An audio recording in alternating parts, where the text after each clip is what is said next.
चल चलिए देखिए, इनवर्स हम लोग आज शुरू करेंगे चैप्टर।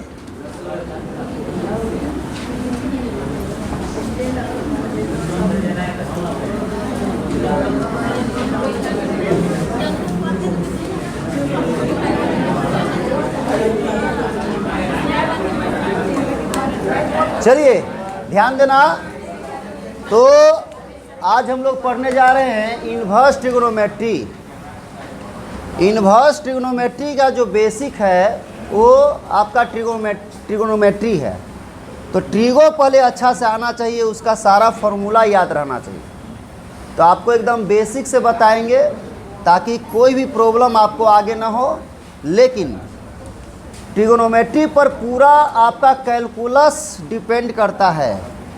कैलकुलस 42 मार्क्स का आता है 12th क्लास में, ठीक है। इसलिए फार्मूला याद करते जाएंगे क्योंकि फार्मूला सुनेंगे भी, ठीक है। तो एकदम बेसिक लेवल से शुरू करेंगे ट्रिग्नोमेट्री। अच्छा से ध्यान दीजिएगा और समझने की कोशिश कीजिएगा। जहाँ जिसको प्रॉब्लम होगा वहाँ पूछेंगे, ठीक है। अब देखो, सबसे पहले एकदम स्टार्टिंग से ट्रिग्नोमेट्री बता रहे हैं। जैसे ट्रिग्नोमेट्री का एकदम बेसिक है, स्टार्टिंग ही होता है एक ट्रायंगल से, जिस ट्रायंगल का नाम है राइट एंगल ट्रायंगल। क्या नाम है? Right angle triangle. हिंदी में इसको समकोण त्रिभुज कहते हैं। कौन सा त्रिभुज कहते हैं? समकोण। Right angle triangle. Right angle triangle एक ऐसा स्पेशल ट्रायंगल है जिसका तीन जो साइड होता है, हर ट्रायंगल का तीने साइड होता है। लेकिन यह स्पेशल क्यों है? क्योंकि इस ट्रायंगल का तीनों साइड का अलग अलग नाम है। अलग अलग क्या है? नाम। जैसे इसमें जो सबसे बड़ा वाला साइड है उसको हम लोग हाइपोटेनस कहते हैं। क्या कहते हैं? हाइपोटेनस। हाइपोटेनस यानी इसको हम लोग कर्ण कहते हैं हिंदी में। क्या कहते हैं? कर्ण। हाइपोटेनस है, इसीलिए इसको हम एच से डिनोट करते हैं। किससे डिनोट करते हैं? एच से। अच्छा से ध्यान देखना। और ये साइड जो है ये, इसको हम लोग परपेंडिकुलर कहते हैं। क्या कहते हैं? परपेंडिकुलर। हिंदी में इसको लंब कहते हैं। क्या कहते हैं? लंब। तो इसको हम लोग पी से डिनोट करते हैं। किससे? पी से। और इसको हम लोग बेस कहते हैं। क्या कहते हैं? बेस कहते हैं। आधार कहते हैं हिंदी में। और इसको हम लोग चूंकि बेस कहते हैं इंग्लिश में, इसलिए बी से डिनोट करते हैं। किससे? बी से डिनोट करते हैं, ठीक है। सबसे बड़ा साइड कोई पूछेगा तो क्या बोलोगे? हाइपोटेनस होता है।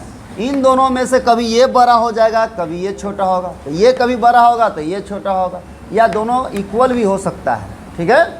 अब देखो, तीनों में कुछ संबंध होता है। तीन संबंध मतलब रिलेशन होता है, मतलब कोई फार्मूला होता है तीनों का, ठीक है। तो अगर एक तीनों में से कोई दो चीज़ दिया रहेगा, तीसरा कहेगा निकालने के लिए, तो उसका फार्मूला होगा। तो क्या होगा? मान लो सबसे बड़ा हाइपोटेनस है, तो हाइपोटेनस का निकालना, अगर हाइपोटेनस निकालना है तो याद रखना परपेंडिकुलर और बेस जरूर दिया रहेगा, तब हाइपोटेनस कहेगा निकालने के लिए, ठीक है।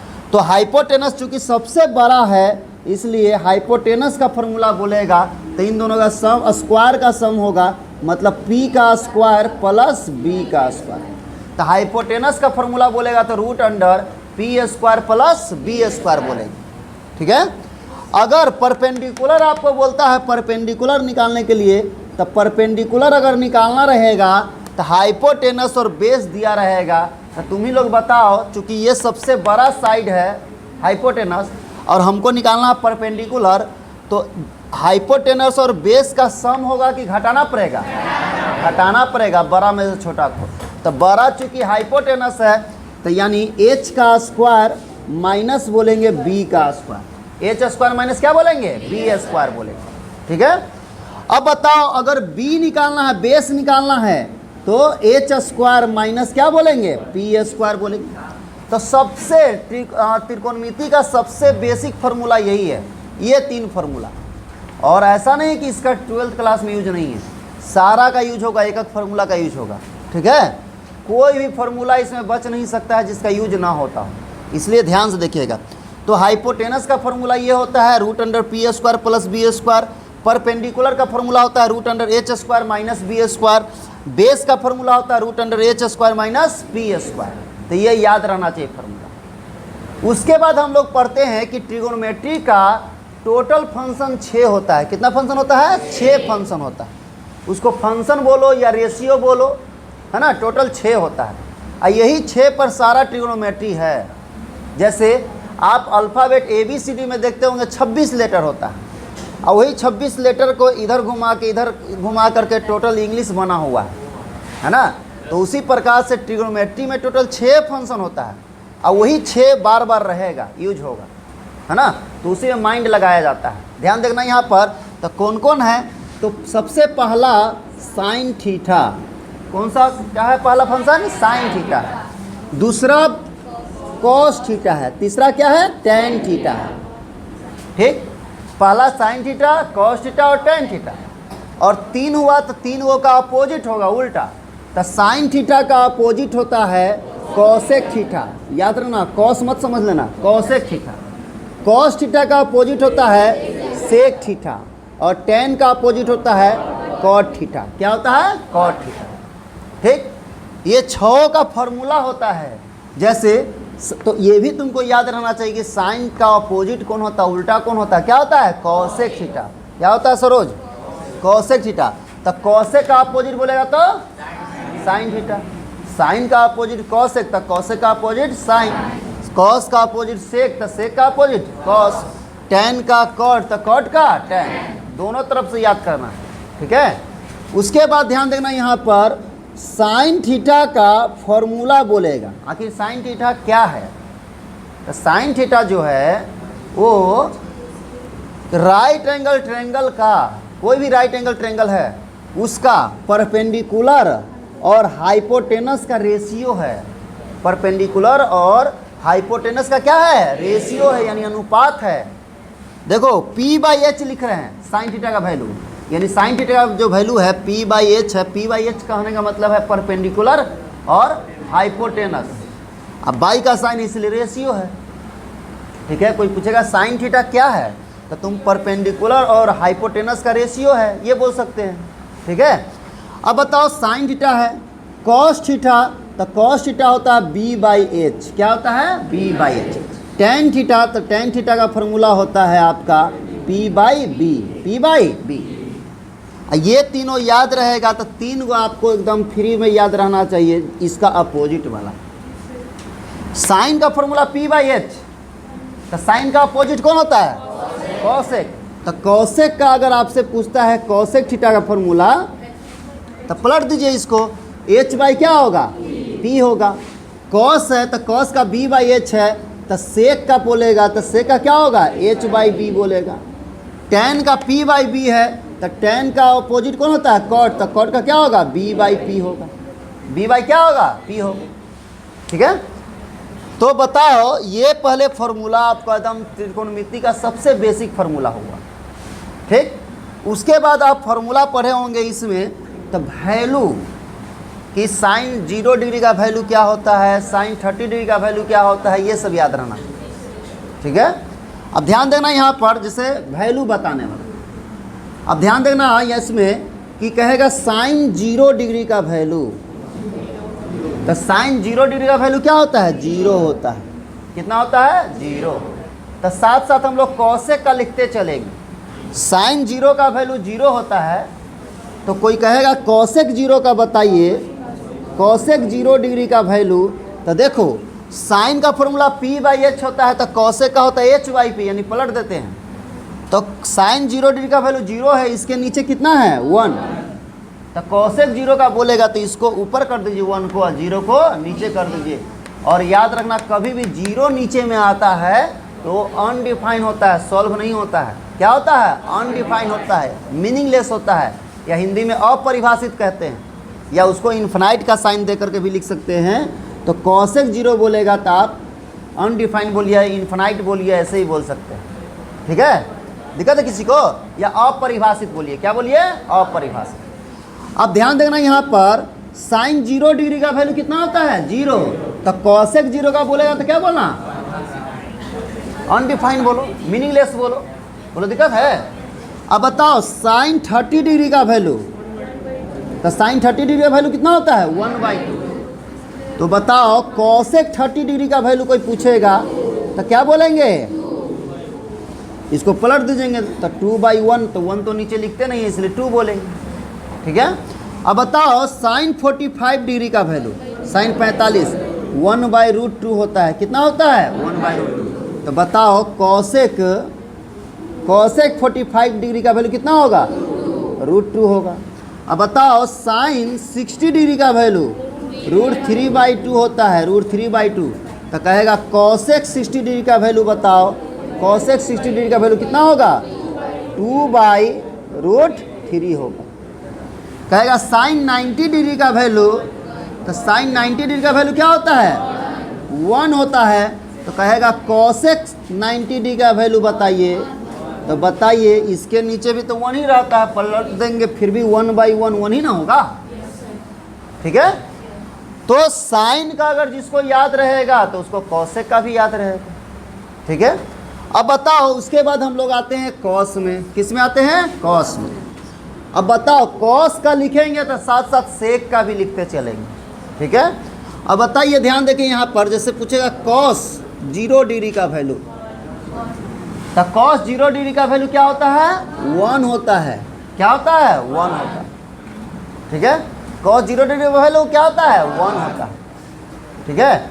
अब बताओ तो कॉस 0 डिग्री का वैल्यू 1, तो पूछेगा सेक 0 डिग्री का वैल्यू क्या होगा, तो क्या बोलेंगे 1 ही होगा, ठीक है। अब बताओ कॉस 30 डिग्री का वैल्यू, तो कॉस 30 डिग्री का वैल्यू √3/2 होता है, √3/2। तो बोलेगा सेक 30 डिग्री का वैल्यू बताओ क्या होगा 2/√3। कॉस 45 डिग्री का वैल्यू 1/√2 होता है, जो साइन 45 का होता है वही कॉस 45 का होता है। तो बताइए सेक 45 का कितना होगा, बोलो √2 होगा। अब बताओ कॉस 60 डिग्री का वैल्यू 1/2 होता है, तो सेक 60 डिग्री का वैल्यू क्या होगा 2 होगा। अब बताओ कॉस 90 डिग्री का वैल्यू क्या होता है 0, तो बताइए सेक 90 डिग्री का वैल्यू क्या होगा मीनिंगलेस होगा, बोलो दिक्कत है।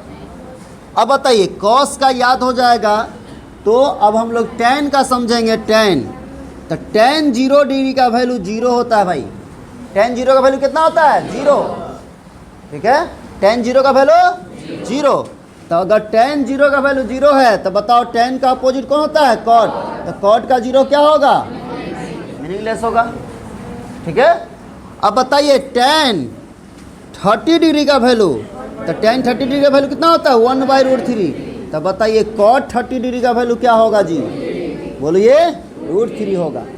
अब बताओ ध्यान देखना यहाँ पर, तो उसके बाद आता है tan 45, tan 45 डिग्री का वैल्यू क्या होगा जी 1 होता है, तो cot 45 भी बोलेगा तो क्या बोलना है 1 ही बोलना है।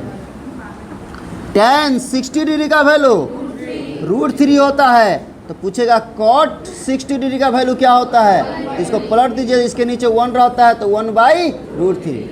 tan 90 डिग्री का वैल्यू बताओ, तो tan 90 डिग्री का वैल्यू मीनिंगलेस होता है। तो ये मीनिंगलेस क्यों हुआ होगा, क्योंकि ऊपर में 1 होगा, नीचे में क्या होगा 0 होगा, नीचे में क्या होगा 0 होगा। तो इसको पलट दीजिएगा, कहेगा cot 90 डिग्री का वैल्यू बताइए। तो बताइए इस ये अनडिफाइंड क्यों हुआ होगा मीनिंगलेस, क्योंकि ऊपर में 1 होगा नीचे 0 होगा, इसीलिए ना हुआ होगा। इसको पलट देंगे तो 0 ऊपर चल जाएगा, 1 नीचे, तो 1 तो नीचे लिखते नहीं है तो 0 हुआ। तो cot 90 डिग्री का वैल्यू क्या होगा 0 होगा, बोलो दिक्कत है। अब देखिए ध्यान से यहाँ पर, तो सारा 10th वाला फॉर्मूला भी लिखवाए हैं। सबसे पहले बताएं कि आप राइट एंगल ट्रायंगल में 3 साइड होता है, हाइपोटेनस, परपेंडिकुलर और बेस। इसका फार्मूला होता है हाइपोटेनस का, यानी h का फार्मूला होता है √p² प्लस b²। p का फार्मूला होता है √h² - b², और b का फार्मूला होता है √h² - p²। इधर देखो, उसको दिखाओ तो क्या कर रहा था। अब ध्यान देना यहाँ पर, उसके बाद ट्रिगोनोमेट्री का 6 फंक्शन होता है। 6 फंक्शन कौन कौन होता है, तो साइन, कॉस, टैन, ये तीनों का अपोजिट। साइन का अपोजिट क्या होता है कॉसेक थीटा, कॉस का अपोजिट सेक थीटा, टैन का अपोजिट कॉट थीटा। तो ये याद रखना पड़ेगा कौन किसका अपोजिट है, ठीक है। उसके बाद साइन थीटा का फॉर्मूला, साइन थीटा होता क्या है, तो परपेंडिकुलर और हाइपोटेनस का रेशियो होता है। यानी साइन थीटा का फॉर्मूला P बाई एच, तो कॉसेक का H बाई पी, उसी का अपोजिट है। कॉस का B बाई एच, तो कोसेक का H बाई बी, अपोजिट है, उल्टा कर देंगे। टेन का P बाई बी, तो कॉट का B बाई पी, उल्टा कर देंगे। अब बताओ, उसके बाद वैल्यू आपको याद रखना पड़ेगा कि किसका कितना डिग्री वैल्यू होता है। तो साइन 0 डिग्री का वैल्यू क्या होता है? 0। तो कॉसेक 0 का पूछता है, तो इसके नीचे चूंकि 1 रहता है, तो इसको पलट देंगे, क्या होगा? 1/0 हो जाएगा, नीचे में 0 आ जाएगा तो मीनिंगलेस हो जाता है। यानी कॉसेक 0 का वैल्यू क्या होगा? मीनिंगलेस होगा, अनडिफाइंड होगा, अपरिभाषित होगा। ठीक है। उसके बाद साइन 30 डिग्री का वैल्यू 1/2 होगा। तो बताइए कॉसेक 30 का क्या होगा? पलट देंगे तो 2 ऊपर हो जाएगा, 1 नीचे, तो 1 तो नीचे लिखते नहीं है, इसलिए क्या बोलेंगे? 2 बोलेंगे। अभी सुनेंगे, इसलिए ध्यान देखो यहाँ पर।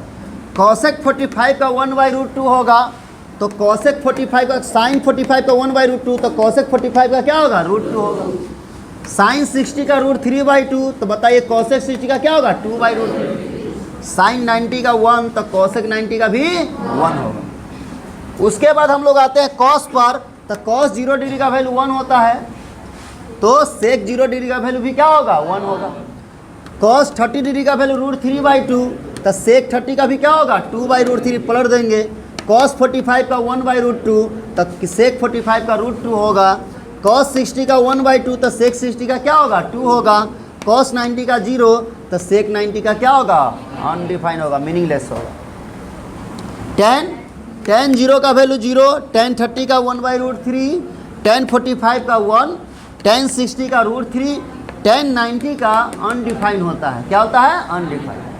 तो उसी प्रकार cot 0 का वैल्यू अनडिफाइंड, cot 30 का √3, cot 45 का 1, tan 45 का भी 1 और cot 45 का भी 1, cot 60 का 1/√3, cot 90 का 0 हो।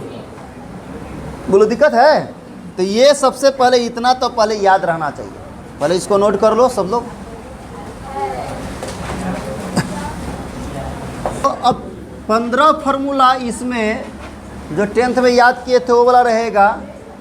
जैसे सबसे पहला फार्मूला आप पढ़े होंगे, sine square theta plus cos square theta equal to क्या होता है? 1।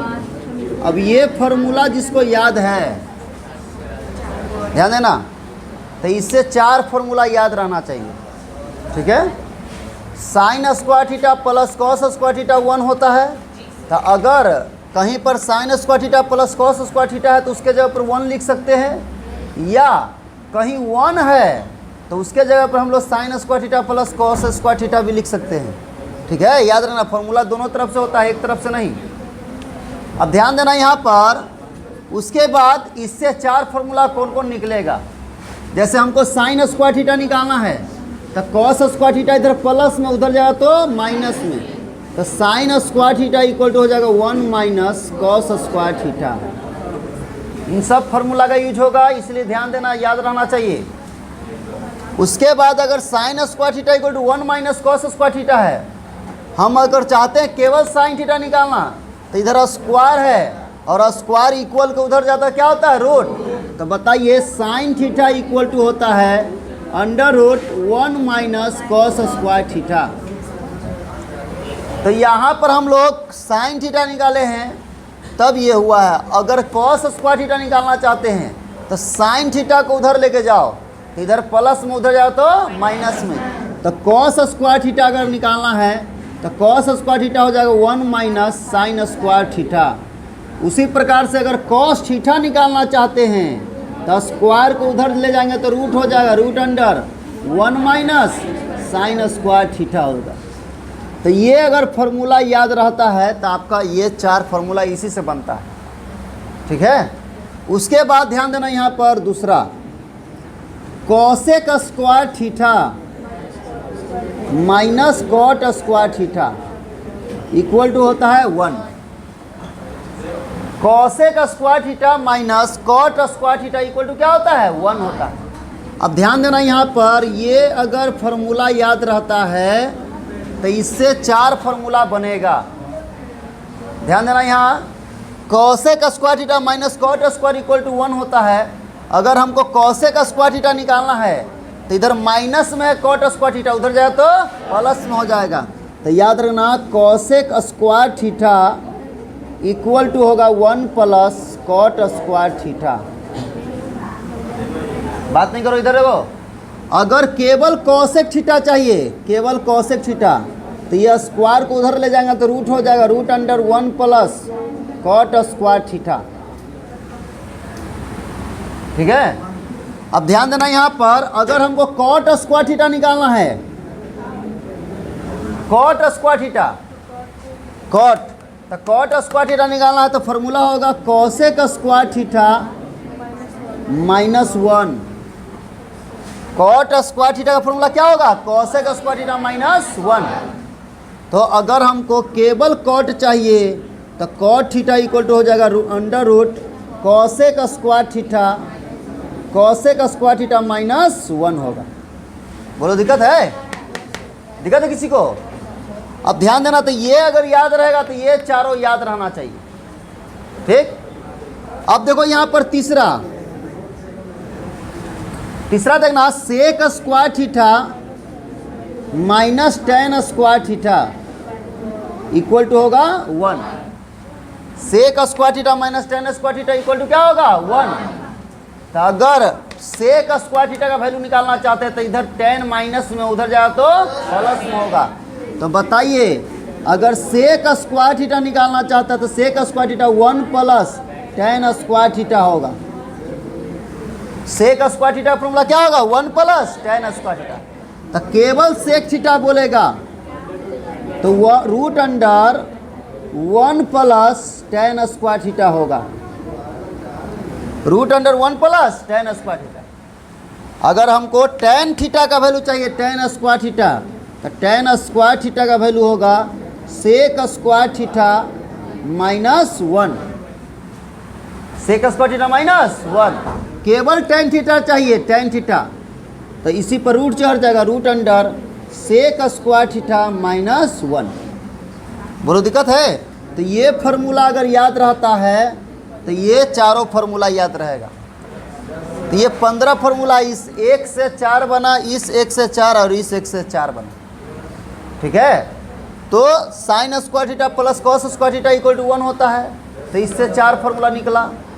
Cosec square theta minus cot square theta equal to 1 होता है, तो इससे 4 formula. Sec square theta minus tan square theta 1 होता है, तो इससे 4 फार्मूला बना। ठीक है, ध्यान देना यहाँ पर, टेन थीटा का फार्मूला ये आपको याद होगा कि sine theta by cos theta होता है, और कॉट थीटा इसी का उल्टा, तो उल्टा करेंगे तो इसको भी उल्टा कर दीजिए, कॉस थीटा बाई क्या होगा? साइन थीटा होगा। ठीक है, उसके बाद हर ट्रिगोनोमेट्री फंक्शन का अपोजिट के साथ मल्टीप्लाई करने पर 1 होता है। जैसे ट्रिगोनोमेट्री फंक्शन साइन थीटा है, तो साइन थीटा का अपोजिट क्या होता है? Cosec theta. क्या होता है? Cosec theta. तो इसी को कॉसेक के साथ मल्टीप्लाई करोगे, कॉसेक के साथ, तो क्या होगा? 1। किसी को भी अपने उल्टा के साथ मल्टीप्लाई करोगे तो 1 होगा। ठीक है, कैसे? तो साइन थीटा का फॉर्मूला होता है P/H। साइन का क्या होता है? P/H। इंटू कॉसेक का होता है H/P। तो देखिए, तो H से H कट जाएगा, P से P कट जाएगा, तो 1 ना होगा। तो इसका मतलब साइन थीटा को कॉसेक के साथ मल्टीप्लाई करेंगे, उल्टा के साथ, तो क्या होगा? 1। कैसे आया तो यहाँ पर बता दिए। तो इससे अगर साइन थीटा निकालना रहेगा तो ये कॉसेक इंटू में उधर जाएगा तो डिवाइड में हो जाएगा, तो साइन थीटा इक्वल टू 1/कॉसेक थीटा होगा, 1/कॉसेक। तो सुनो, दोनों तरफ से याद रहना चाहिए। अगर पूछेंगे साइन थीटा तो 1/कॉसेक थीटा, या कहीं 1/कॉसेक लिखा रहेगा तो सीधा साइन थीटा बोलना। 1/कॉसेक है तो कॉसेक है बटा में, समझ जाओ क्या होगा इसका? साइन, इसका उल्टा वाला होगा। या अगर कॉसेक निकालना है, कॉसेक, तो कॉसेक निकालना है तो 1/ क्या होगा? साइन होगा। 1/ क्या होगा? साइन। तो 1/साइन रहेगा तो कॉसेक लिखेंगे, या कॉसेक रहेगा तो 1/साइन लिखेंगे। ठीक है, अब बताओ, उसके बाद कॉस थीटा, कॉस थीटा का अपोजिट क्या होता है? Sec theta. मल्टीप्लाई करेंगे क्या होगा? 1। क्यों? क्योंकि इसका होता है b बाई एच, इसका होता है h बाई बी, कर जाएगा 1 है ना होगा। उसके बाद देखो ध्यान से, अगर कॉस थीटा निकालना है तो 1 बाई सेक थीटा, और सेक थीटा निकालना है तो 1 by cos theta. Tan theta को उसी का अपोजिट के साथ मल्टीप्लाई करो, कॉट के साथ, क्या होता है? 1। तो अगर टेन थीटा निकालना है तो 1 बाई कॉट, और कॉट निकालना है तो 1 बाई टेन। फार्मूला याद करना पड़ेगा, याद रखना, ठीक है। और ये सब फार्मूला ऐसा नहीं कि 11th वाला लिखवाया है या 12th वाला लिखवाया है, सब अभी तक 10th वाला चल रहा है। ये सब फार्मूला 10th में था, ठीक है। तो 10th वाला तो पहले तो 10th वाला फार्मूला याद रहना चाहिए। अब ध्यान देना एक चीज़, जो वैल्यू तुमको बताए कि साइन 0 डिग्री, साइन 30 डिग्री, तो डिग्री में चूँकि 10th तक डिग्री में लिखना था, ठीक है। 11 12th में आते हैं तो रेडियन में लिखते हैं। किस में लिखते हैं? रेडियन में। रेडियन मतलब पाई के फॉर्म में बोलते हैं। किस फॉर्म में? पाई के फॉर्म में। जैसे याद रखना है कि पाई का वैल्यू होता है 180 डिग्री। पाई का वैल्यू कितना होता है? 180 डिग्री होता है, 180 डिग्री। पाई का वैल्यू कितना होता है? 180 डिग्री। तो अगर आपसे पूछे पाई बाई 2 का वैल्यू, तो पाई बाई 2 का वैल्यू होता है 90 डिग्री। कितना होगा? 90 डिग्री। पाई के जगह पर 180 लिखेंगे, 180 बटा 2 करेंगे, काटेंगे 90 बार में ना कटेगा, ठीक है। तो पाई बाई 2 का वैल्यू कितना होगा? 90 डिग्री। पाई बाई 3 का वैल्यू पूछेगा तो बताओ कितना डिग्री होगा? पाई के जगह पर 180 रखेंगे, बटा 3 करेंगे तो 60 बार में कटेगा, तो 60 डिग्री होगा।